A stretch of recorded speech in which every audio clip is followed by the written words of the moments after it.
This film is often remembered loudly. Explosions char endurance, but the experience it actually offers begins somewhere much quieter and far more uncomfortable. It does not ask whether war is hell.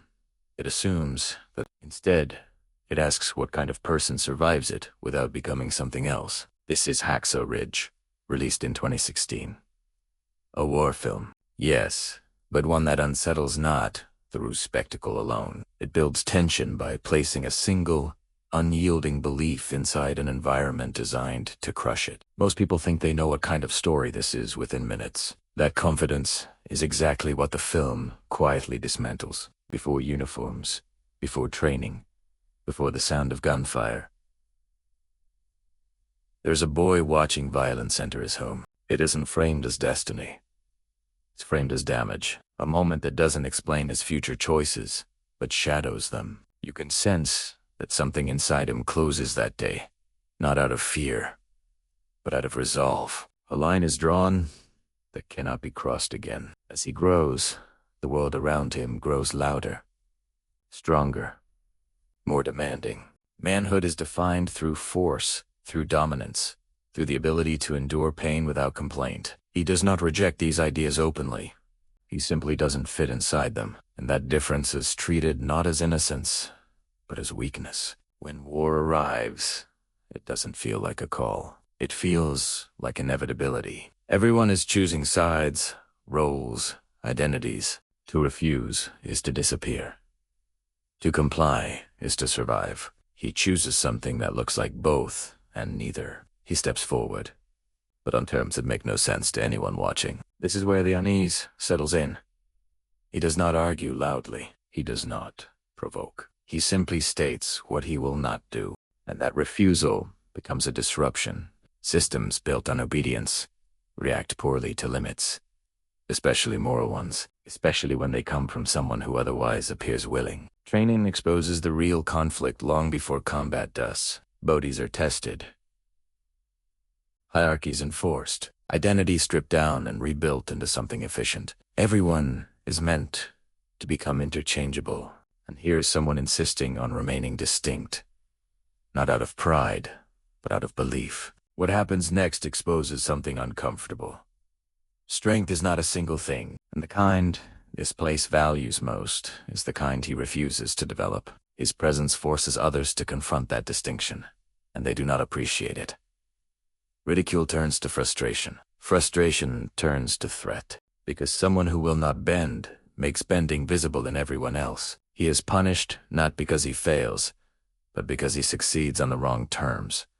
He keeps pace, he performs, he endures, and still, he will not cross the line he has drawn. The institution responds the only way it knows how. It tries to break him quietly.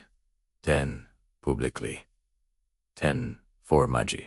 This detail changes how the threat should be understood. The danger here is not that he might die, it's that he might be right. And if he is right, then the violence everyone else has accepted becomes harder to justify. That kind of doubt spreads faster than fear. Authority closes in.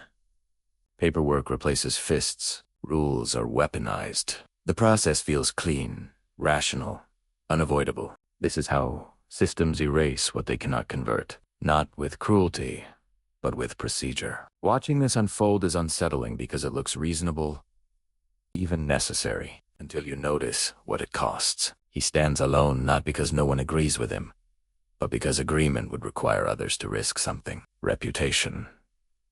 Belonging. Safety.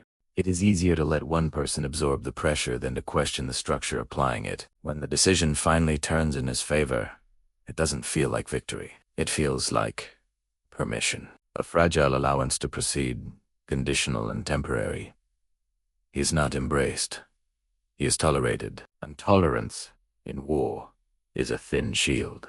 Combat arises abruptly, not as glory, but as the environment is hostile in every direction. The ground itself feels aggressive. Survival becomes instinctual, stripped of philosophy. And this is where most viewers expect the story to resolve its central tension. They expect belief to collapse under fire. Instead, belief sharpens.